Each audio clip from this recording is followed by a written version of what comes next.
My father looked me dead in the eye and told me I was grounded until I got on my knees and begged my stepmother for forgiveness. He actually locked the door from the outside, leaving me in the dark with nothing but a dusty mattress and the sound of his expensive loafers clicking away down the hall. He told me I needed to learn my place. He said I was lucky they even kept a roof over my head. But as I sat there in the suffocating heat of that attic, listening to the silence of the house my mother built, I didn't cry. I didn't bang on the door. I just smiled. Because my father didn't know that his little punishment was exactly what I needed to destroy him. See, to the outside world, I'm just the charity case. The quiet, awkward girl that Robert and his glamorous new wife Camilla were saintly enough to raise after my mother died. But the truth is a lot uglier, and it smells like stale champagne and old secrets. Just hours before he threw me in here, I was downstairs at Lexi's birthday party. Not as a guest, though. Camilla had forced me into a black catering uniform that was 2 sizes too big and shoved a silver tray of hors d'oeuvres into my hands. She told me that if I wanted to eat that night, I had to work for it. I spent 3 hours serving people who used to be my mother's friends, watching them fawn over Lexi like she was royalty. I watched my father pouring vintage wine from my mother's private collection, for his business partners, acting the part of the grieving, devoted widower. It was nauseating, but the breaking point wasn't the uniform.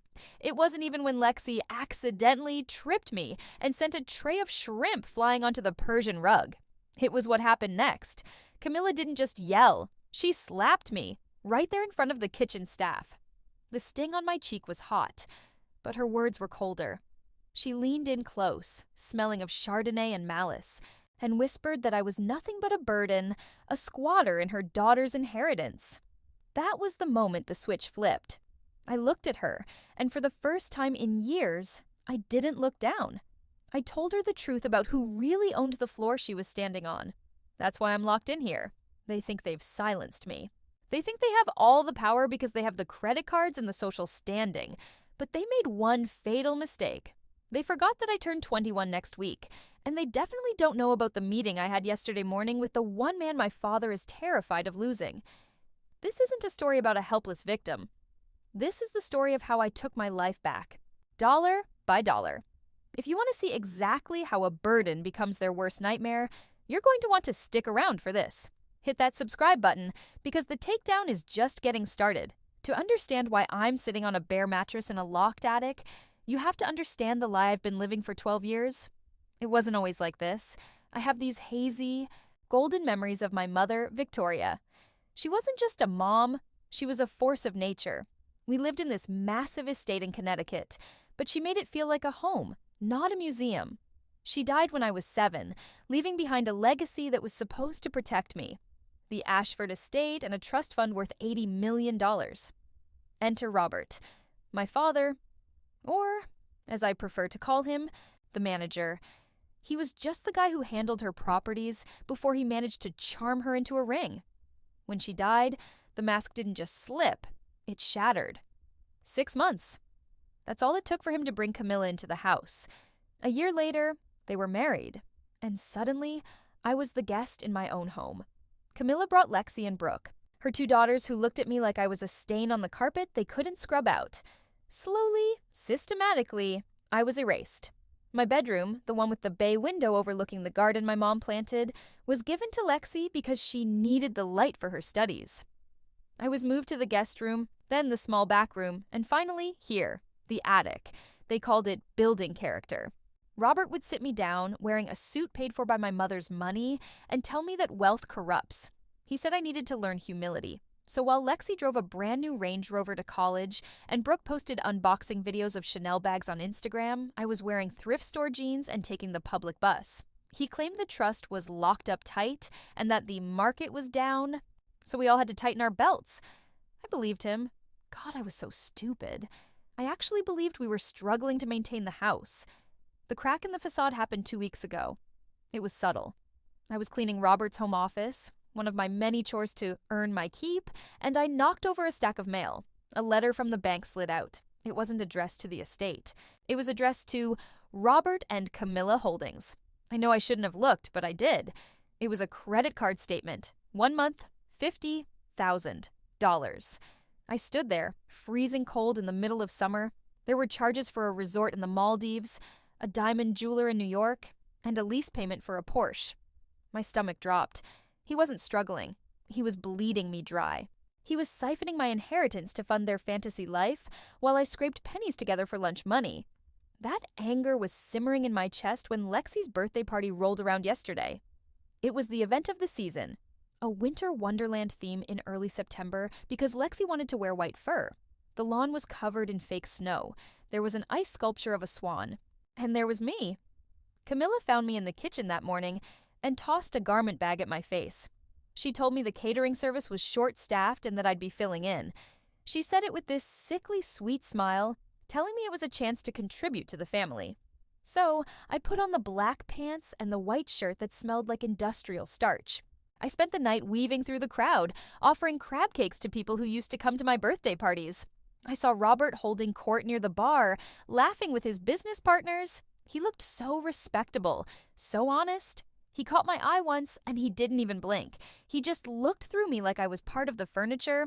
Then came the incident. I was carrying a tray of red wine glasses. Expensive vintage, naturally.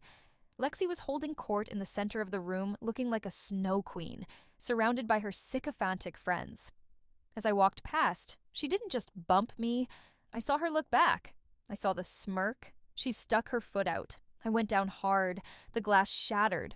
Red wine splashed all over the hem of her pristine white dress. The music stopped. The gasp from the crowd sucked the air out of the room. Lexi screamed like she'd been shot. She pointed a manicured finger at me and shrieked that I was a clumsy idiot, that I did it on purpose because I was jealous. Camilla descended on me like a hawk. She grabbed my arm, her nails digging into my skin, and hauled me up. She started apologizing to the guests, laughing nervously, saying how hard it is to find good help these days. Then she leaned in close to me. I could smell the expensive perfume she bought with my money. She hissed that I was a disaster, an embarrassment, and that I was going to pay for the dry cleaning out of my allowance. That was it. The dam broke. I pulled my arm away. I didn't yell.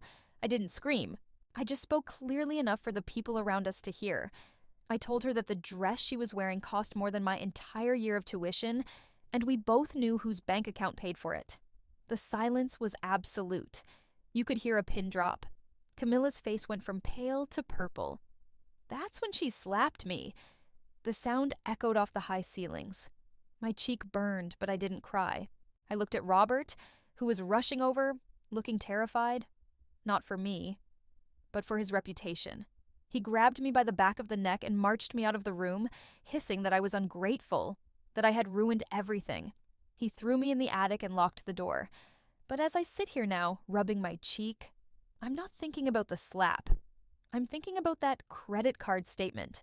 I'm thinking about the fact that I'm turning 21 in a few days. And I'm thinking about the one name I saw on the guest list that Robert was sweating over all night. Arthur Sterling. They think this is a punishment. They don't realize they just gave me the quiet time I needed to finalize my plan. Because while I was cleaning that office 2 weeks ago, I didn't just find a credit card bill. I found something else. Something that's going to turn this misunderstanding into a felony charge. Being locked in here isn't the torture Robert thinks it is. It's actually given me time to organize the evidence in my head. He thinks I'm up here crying, but the truth is my investigation started long before the winter wonderland disaster. It started 6 months ago, the day I turned 18 and realized my father stopped showing me the annual reports of my trust. I knew I couldn't confront him without ammo. Robert is a slippery guy. He's a charmer, a salesman. He could talk a dog off a meat wagon. I needed cold, hard proof. So I became a ghost in my own house. I started waking up at 3:00 a.m. The house breathes differently at night. The settling wood, the hum of the refrigerator. It hides the sound of footsteps. I knew Robert kept his real files in the wall safe behind the massive oil painting of the fox hunt in his study. It's a cliché, I know, but Robert isn't original. He's predictable. The combination was the hardest part. I tried his birthday, Camilla's birthday, their anniversary. Nothing. Then, one night, on a hunch that made my stomach turn, I tried my birthday. The tumblers clicked. The safe swung open. It was twisted. He used the date of my birth to lock away the evidence of him stealing my future. I didn't take anything. That would be rookie mistake. If he noticed a file missing, he'd shred everything else. Instead, I used my old smartphone, the one with the cracked screen they let me keep. I took pictures. Hundreds of them. What I found in that safe was a roadmap of greed. There were 2 sets of books, the official ledgers he showed the lawyers and the real ones. He was charging the estate management fees that were illegal, taking 25% instead of the standard 1 or 2%. He was creating fake maintenance invoices for repairs that never happened. Roof repair, $80, $1. I looked up at the roof. It hasn't been touched in a decade, but the real gold was the folder labeled Sterling Contracts. Arthur Sterling, the billionaire real estate mogul. My mother's old friend. He was Robert's whale. The only reason Robert had any standing in the business community was that he managed 3 of Sterling's massive commercial properties. I read through the correspondence in the file. It was sickening. Robert had been writing to Sterling for years, giving him updates on little Mia. He told Sterling I was troubled. He wrote that I had behavioral issues and struggled with addiction to explain why I was never around at events, why I wasn't in the Ivy League schools my mother attended. He was poisoning my reputation to cover his tracks. He knew that if Sterling ever actually talked to me, the jig would be up. Sterling loved my mother. He wouldn't stand for her daughter being treated like a servant. I remember shaking as I took photos of those letters. I wanted to scream. He wasn't just stealing my money, he was stealing my name. He was rewriting my history to make me look like a failure, so no one would believe me if I spoke up. After I got the photos, I needed legal advice. But I had no money. So I got creative. I told Camilla I had a dentist appointment, a cavity that was hurting. She gave me $50 and told me to take the bus. I didn't go to the dentist. I went to a free legal clinic in downtown Hartford. The lawyer was young, overworked, and skeptical at first, but when I showed him the photos on my phone, his eyes widened. He sat up straighter. He told me that what I had wasn't just grounds for a civil suit, it was federal fraud, embezzlement, breach of fiduciary duty. "You have enough to bury him," the lawyer had said, looking at me with a mix of pity and respect.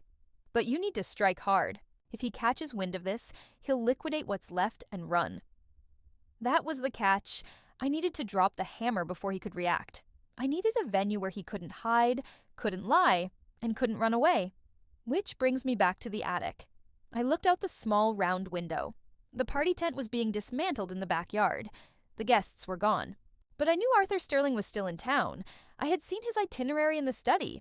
He had a meeting with Robert scheduled for tomorrow morning at 9:00 a.m. at their downtown office to discuss renewing the contracts. Robert thinks I'm trapped here. He thinks he has all the cards. But he forgot about the fire escape. The old Victorian house has a narrow, rusted service ladder that runs down from the attic window. It's hidden by the ivy that Robert is too cheap to have trimmed. I've climbed it 100 times as a kid. I checked my pocket. I still had the USB drive where I backed up all the photos. My hands were trembling, not from fear, but from adrenaline. I wasn't going to wait for him to let me out. I wasn't going to apologize. I was going to crash that meeting. I pushed the window open. The night air hit my face, cool and sharp.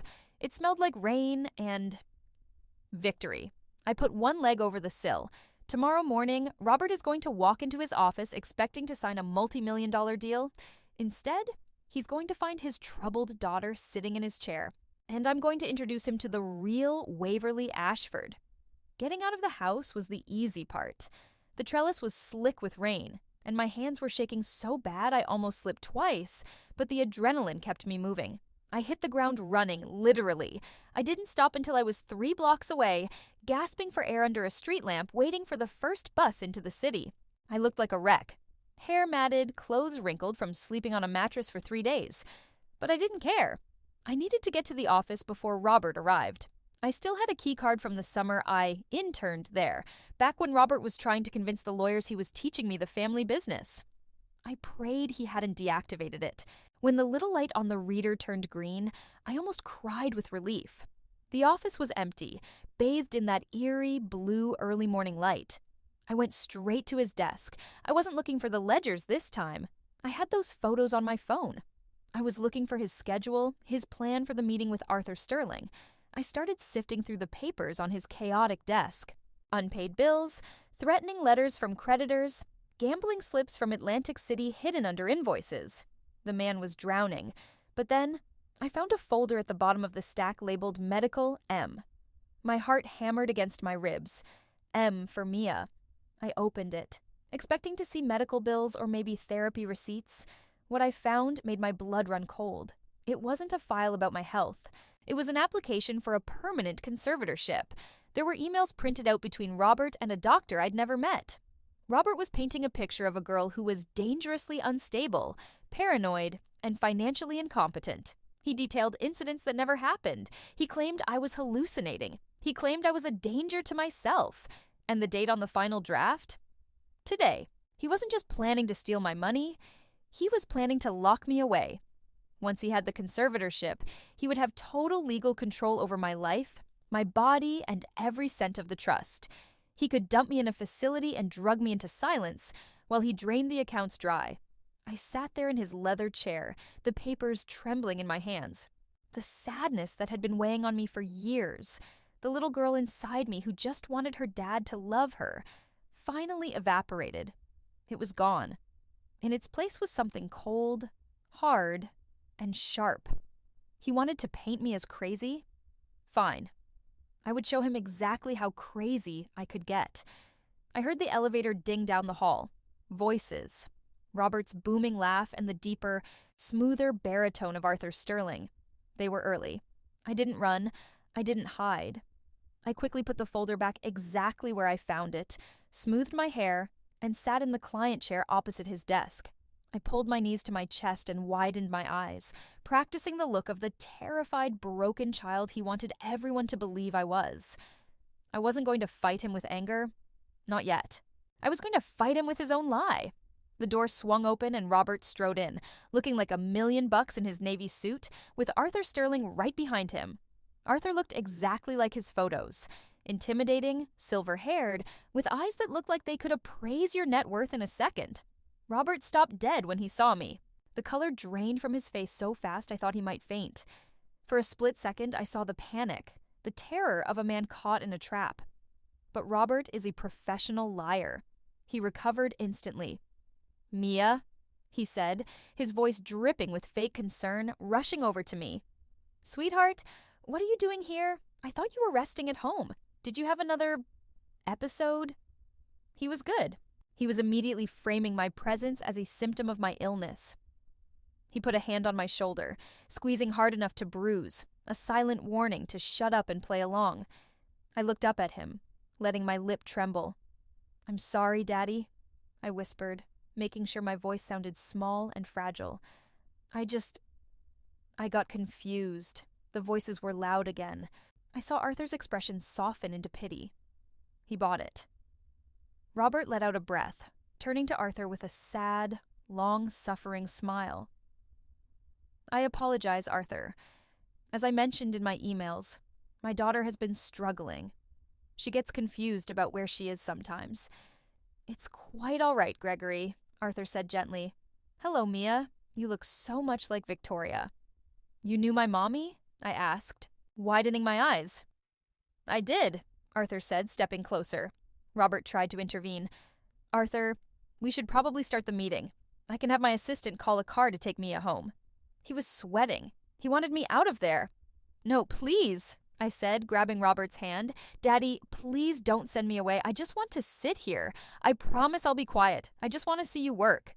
You're so smart with the money." Robert hesitated. If he kicked me out screaming, it would look bad. If he let me stay, he thought I was too stupid and medicated to understand what was happening. He looked at me, assessing the risk. He saw a broken girl in thrift store clothes. He didn't see the predator. "Fine," Robert sighed, guiding me to a chair in the corner. "But not a word, Mia. Arthur and I have serious business." The meeting began. I sat there, hugging my knees, listening as Robert spun a web of lies. He talked about market volatility and restructuring assets. He showed Arthur spreadsheets that I knew were fabricated.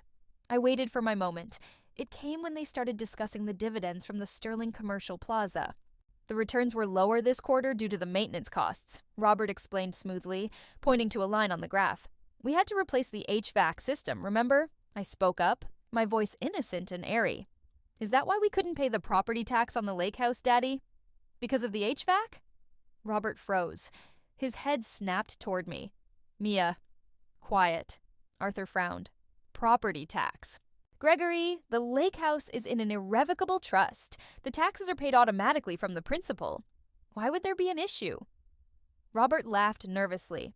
She's confused, Arthur. She hears things. There's no issue with the lake house. But Daddy, I pressed, standing up and walking over to the desk looking at the papers. You told Camilla that we had to sell the lake house to pay the investors. You said the Ponzi thing was collapsing. The room went deathly silent. Mia! Robert roared, slamming his hand on the desk. That is enough. You are having a delusion. I'm not, I cried, backing away, playing the victim perfectly. You said it on the phone. You said, if Sterling doesn't sign the renewal by Friday, the shell company in the Caymans is going to be exposed and we'll all go to jail. Robert's face turned purple. I never mentioned the Caymans, he shouted, pointing a finger at me. And there it was. He stopped. The air left the room. He had never mentioned the Caymans to Arthur. Arthur slowly turned his head to look at Robert. His eyes were no longer full of pity. They were cold. Gregory, Arthur said, his voice dangerously low. I don't recall our contracts involving any offshore accounts in the Caymans. Care to explain why your daughter knows about financial structures you've never disclosed to me? Robert opened his mouth, but no sound came out. He looked at me, and I dropped the act. I stopped trembling. I stood up straight, and I smiled.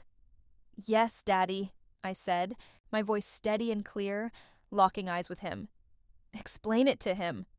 And while you're at it, explain why your maintenance costs perfectly match the price of Camilla's new Porsche. The silence in the office after my Caymans comment was heavy enough to crush a man, and Robert looked like he was already suffocating. I watched him try to stammer out an excuse, his eyes darting around the room like a trapped rat, but Arthur raised a single hand and silenced him. It was the most satisfying moment of my life. Arthur didn't yell. He didn't make a scene. He simply picked up his phone, dialed security, and calmly instructed them to escort Mr. Ashford out of the building and to revoke his access to the company's servers immediately. Robert tried to protest. He looked at me with this mix of hatred and desperation, hissing that I was making a mistake, that I was a sick girl who didn't understand finance. But as two large security guards appeared in the doorway, he didn't fight. He just straightened his tie, gave me a look that promised retribution, and walked out. Once the door clicked shut, the energy in the room shifted. Arthur looked at me, really looked at me, for the first time. I didn't need to play the fragile child anymore. I pulled the USB drive from my pocket and placed it on his mahogany desk. I told him everything. I walked him through the fake invoices, the inflated management fees, and the conservatorship application I had found just minutes before. Arthur listened, his face hardening into granite. He called in his personal legal team, a group of lawyers known in the city as the Sharks. For the next 6 hours, we turned that office into a war room. We went through every file I'd photographed. But as we dug deeper, we found something that made the initial fraud look like pocket change. We found the motivation. I always thought Robert was just greedy, that he wanted to live a high life he didn't earn. But the forensic accountant found a hidden subfolder in the digital archives labeled Venture. Robert hadn't just been spending the money on cars and clothes. He had been gambling it on high-risk, off-market real estate developments that had all crashed and burned. He was in massive debt to private lenders, the kind of people who don't send letters when you miss a payment. They send guys with baseball bats. And then came the twist that made my stomach turn over. The accountant pulled up a document from 3 days ago. To cover his latest loss, Robert hadn't just drained the cash accounts. He had leveraged the deed to the Ashford estate, my childhood home, the only piece of my mother I had left. He had used a forged power of attorney to take out a massive high-interest loan against the house. The loan was due in full in 48 hours. If Robert didn't pay it back by Friday, the house would be foreclosed. He wasn't planning to pay it. He was planning to let the bank take the house, declare bankruptcy for the estate, and run away with whatever cash he could stuff in a suitcase, leaving me homeless and institutionalized. He bet your legacy on a bad hand, Arthur said, his voice low with fury. And he lost. I looked at the forged signature on the loan document. It was supposed to be mine. It was a shaky, pathetic attempt at my handwriting. That piece of paper wasn't just fraud, it was my weapon. Arthur looked at me and asked what I wanted to do. He said we could call the police right now, but I shook my head. Police take time. Arrests have bail. Robert could still run. Or worse, Camilla could destroy evidence if she got wind of it. I didn't just want him arrested. I wanted him exposed. I wanted to destroy his reputation so thoroughly that he could never show his face in this town again. I need access to the chaotic crisis meeting he's hosting tonight, I said. He thinks he's going home to pack and run. I need to be there to make sure he doesn't leave. Arthur smiled, a cold, shark-like smile. Then let's get you a ride. We spent the rest of the afternoon crafting the perfect ambush. Arthur used his connections to freeze the offshore accounts Robert thought were safe. We locked down the liquid assets. By the time the sun started to set, Robert was technically broke. He just didn't know it yet. I arrived back at the estate in the back of Arthur's tinted SUV. The house was lit up like a Christmas tree. I could see shadows moving frantically in the windows. Robert was home, and judging by the number of cars in the driveway, Camilla's Porsche, Lexi's Range Rover, and a few unfamiliar sedans, the family was rallying the troops. I didn't go in through the front door. I used the kitchen entrance, slipping in like the ghost they treated me as. I could hear them in the main dining room. The voices were raised. I crept down the hallway, standing just outside the heavy oak doors. I needed to know the lay of the land before I made my entrance. I pressed my ear against the wood. Robert was shouting. He was frantic. He was telling them that there was a temporary liquidity issue and that they needed to sign some papers to move assets around for tax purposes. He was lying to them, too. He was trying to get Camilla and his stepdaughters to sign away their own rights so he could use their names to shield himself. It's just a formality. Robert yelled, "Do you want to lose this lifestyle? Do you want to go back to being nobodies? Sign the damn papers!" Then I heard Camilla's voice, and what she said made me freeze. I expected her to be hysterical or compliant. Instead, her voice was ice cold. "I'm not signing anything, Robert. I spoke to the bank manager this morning." There was a silence so heavy it felt like the air had been sucked out of the house. "I know about the loan against the house," Camilla continued, her tone dripping with venom. "And I know about the girl. You messed up, Robert. You let that little brat into your office and she spooked the client. You're sinking and you want to drag us down with you." I heard the sound of a zipper. "I'm taking the girls to my sisters in the city. And tomorrow, I'm filing for divorce. I've already transferred what was left in the joint account to my personal offshore fund. Consider it alimony." My jaw dropped. The plot twist I never saw coming. Camilla wasn't a loyal accomplice. She was a parasite just like him, and she had just sucked the host dry. She had been stealing from him while he was stealing from me. "You can't leave me," Robert screamed. "I did this for us." "You did this because you're a failure," Camilla spat back. "And I'm not going to jail for a failure. Goodbye, Robert." This was it. The pack was turning on itself. This was the perfect moment. I signaled to Arthur, who was waiting in the hallway with 3 of his lawyers and a notary. They weren't just legal support, they were witnesses. I didn't wait for Camilla to open the door. I kicked it open myself. The scene inside was a masterpiece of chaos. Suitcases were open on the floor. Camilla was clutching a stack of jewelry boxes. Robert was red-faced, holding a bottle of scotch like a weapon. Lexi and Brooke were crying in the corner, clutching their designer handbags. When they saw me, standing there not in my rags, but in a sharp blazer one of Arthur's assistants had lent me, flanked by the most powerful man in real estate and a team of lawyers, the room went dead silent. "Going somewhere, Camilla?" I asked, my voice calm, echoing off the walls. "I hope you didn't pack the diamond necklace. The receipt says it was bought with funds from the Ashford Trust. That makes it stolen property." Robert looked at me, then at Arthur, and he collapsed into a chair. He knew it was over. But I wasn't done. I walked up to the table where the papers Robert wanted them to sign were spread out. I picked up the loan document for the house, the one due on Friday. "You're not going to jail for a failure, Camilla," I said, looking her dead in the eye. "You're going to jail because I have the logs of every transfer you made to your private account. You didn't just spend the money, you laundered it." I turned to Robert. He looked small, pathetic. "There is no flight to the Caymans, Robert," I said. "The accounts are frozen, the house is secure, and the police are on their way to discuss that little forgery matter. I slapped the folder labeled conservatorship onto the table. You wanted to lock me away? You wanted to say I was incompetent? I leaned in close, whispering so only he could hear. I just outsmarted you, outmaneuvered you, and stripped you of everything you own in less than 8 hours. Who's the incompetent one now? Robert opened his mouth to speak, but the sound of sirens wailing in the distance cut him off. He looked at the window, terror filling his eyes. He thought he was fighting a child. He didn't realize he was fighting the one thing he couldn't control, the truth. And the truth had just arrived with handcuffs. You might think that seeing your father handcuffed in the foyer of the house he stole would feel like the end of the war. It didn't. It felt like the beginning of a much dirtier fight.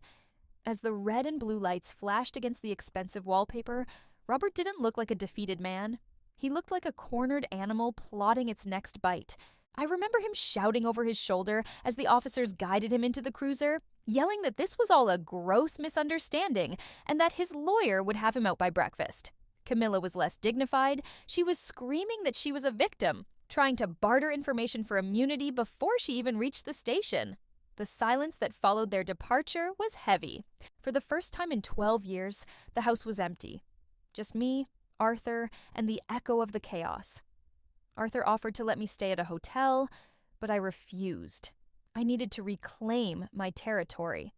I slept in my old bedroom that night, the one Lexi had stolen.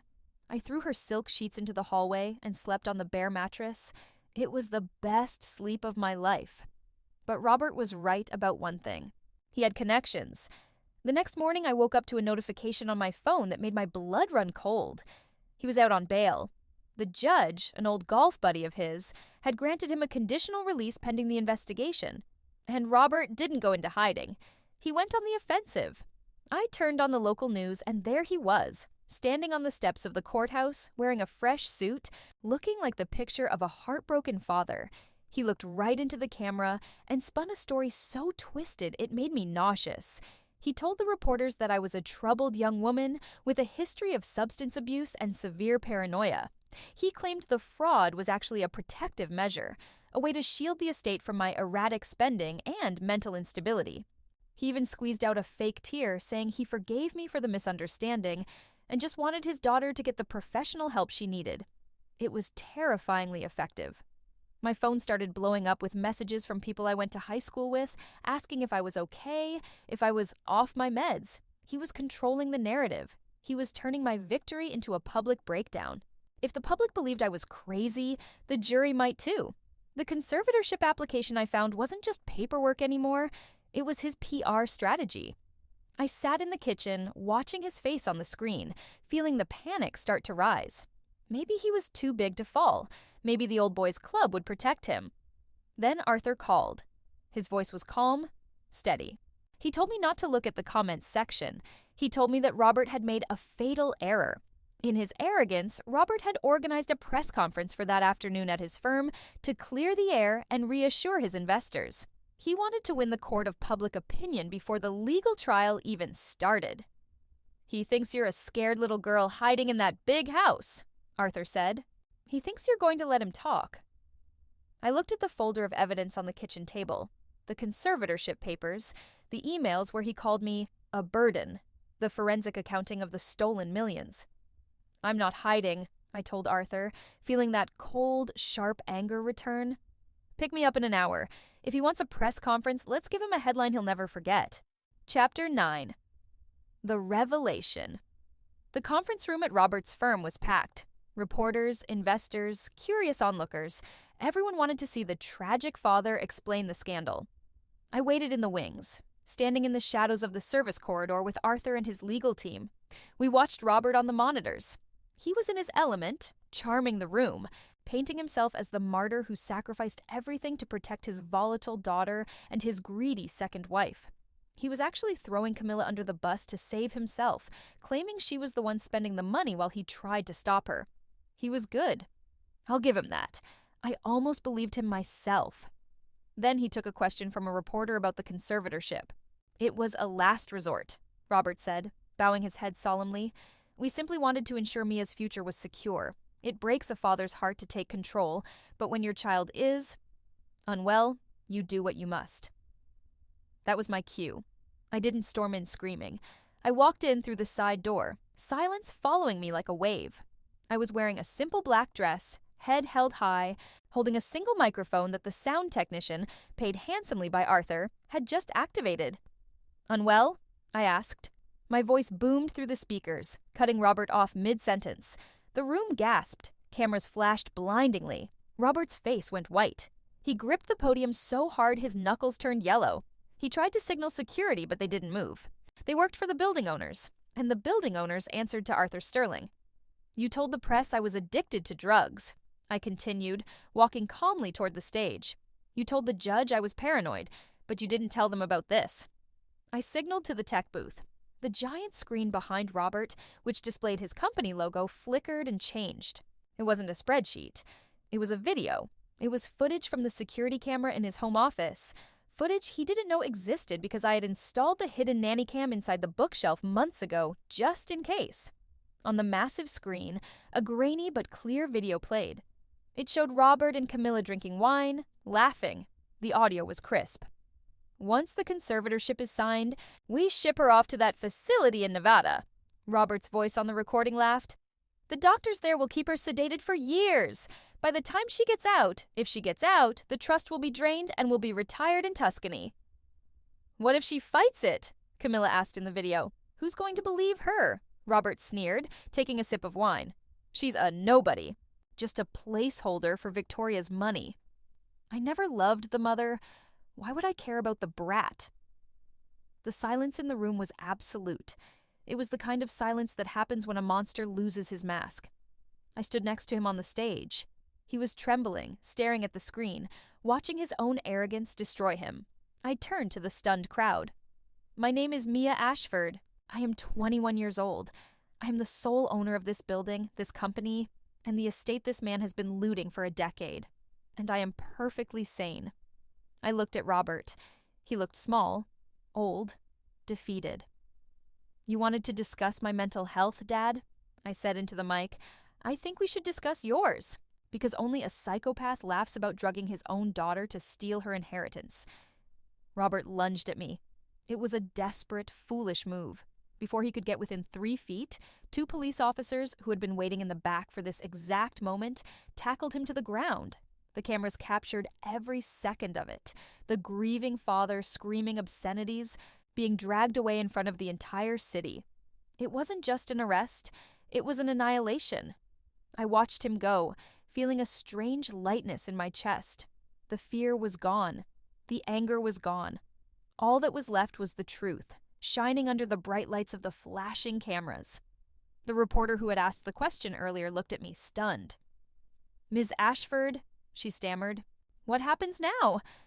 I looked into the camera, knowing that Camilla, Lexi, and Brooke were watching from whatever hole they were hiding in. "Now," I said, a small smile touching my lips, "now we audit the rest of the family. It's been exactly 1 year since the press conference that changed everything. People ask me if I feel guilty about watching my family dragged away in handcuffs. They ask if I miss the father I thought I had. The answer is short, no. You don't miss the tumor after the surgery. You just enjoy being able to breathe again." The fallout was swift and brutal, exactly as the law intended. The investigation uncovered that Robert hadn't just embezzled from me, he had defrauded 3 other estates and tax evaded his way through the last decade. He pleaded guilty to avoid a 20-year sentence. He got 8 years in a federal facility upstate. I heard he works in the laundry room now, earning 40 cents an hour. It seems fitting. Camilla tried to turn on him, claiming she was a victim of his coercion. But the forensic trail of her private accounts, the ones fueled by my mother's money, buried her. She got 3 years for conspiracy and money laundering. As for Lexi and Brooke, they weren't charged criminally, but they lost everything else. The cars, the clothes, the social standing. The last I heard, they were sharing a studio apartment in Bridgeport. And Lexi was working the cosmetics counter at a mall, serving the very people she used to mock. I didn't visit them. I didn't send a card. I simply let them fade into the background noise of a life that no longer concerns them. My life, however, has never been louder or brighter. I took back the Ashford estate. The first thing I did was hire a crew to strip the house down to the studs. I burned the furniture they bought. I tore down the drapes Camilla picked out. I scrubbed every inch of their energy out of those halls. But the biggest change was the attic. Most people would have sealed that door up and never looked back. It was the site of my trauma, the place where I was locked in the dark. But I didn't want to hide from it. I wanted to own it. I knocked down the wall to install a floor-to-ceiling window. I replaced the dusty floorboards with white oak. I filled it with plants, light, and a massive desk. The room that was my prison is now my office. It's where I sit every morning to manage the Ashford Trust. It's where I study for my classes at Yale, where I'm pursuing a degree in business law. I want to make sure no one can ever lie to me about a contract again. Arthur Sterling kept his word too. He didn't just walk away after the drama. He became the mentor my father never was. We meet for lunch every Tuesday. He teaches me about commercial real estate, about leverage, about integrity. He tells me stories about my mother, stories I had forgotten. He told me that she was fierce, that she had a laugh that could fill a room, and that she would have been terrifyingly proud of what I did. I have a photo of her on my desk now. It's the only thing in the room that isn't new. In the picture, she's holding me as a baby, looking at the camera with a defiance that I recognize in the mirror every morning. Yesterday, a letter arrived from the prison. The handwriting on the envelope was familiar. Robert. My lawyer told me I didn't have to open it, that we could file a harassment order. But I was curious. I opened it. It was 3 pages of excuses. He talked about family, about forgiveness, about how hard it is for a man of his age to be locked up. He asked for money for the commissary. He asked for a second chance. I didn't feel anger. I didn't feel sadness. I just felt bored. I walked over to the fireplace, the one in the living room where he used to hold court with his whiskey, and I tossed the letter into the flames. I watched the paper curl and blacken, the words turning to ash before they could float up the chimney. He tried to bury me. He tried to erase me. He thought that by locking me in the dark, he would break my spirit. He didn't realize that some things don't rot in the dark. They grow. He didn't create a victim in that attic. He forged a CEO. My mother left me a fortune to protect me. But in the end, the money didn't save me. I saved me. The money was just the tool. The anger was just the fuel. The real victory wasn't the bank account or the house. It was the moment I realized that I don't need their permission to exist anymore. I'm Mia Ashford. I'm 21 years old, and I'm just getting started. Thank you so much for following this journey. It's been a wild ride from that locked attic to the boardroom. I read every single comment you guys leave, and it means the world to me to know I'm not shouting into the void. I'm curious. Where in the world are you listening to my story from? Drop your city in the comments below. I'd love to see how far this circle of truth extends. And if you haven't already, please click that subscribe button. We have so many more stories to tell, so many more secrets to uncover, and trust me, you won't want to miss what comes next. Until then, stay sharp and never let anyone lock away your voice.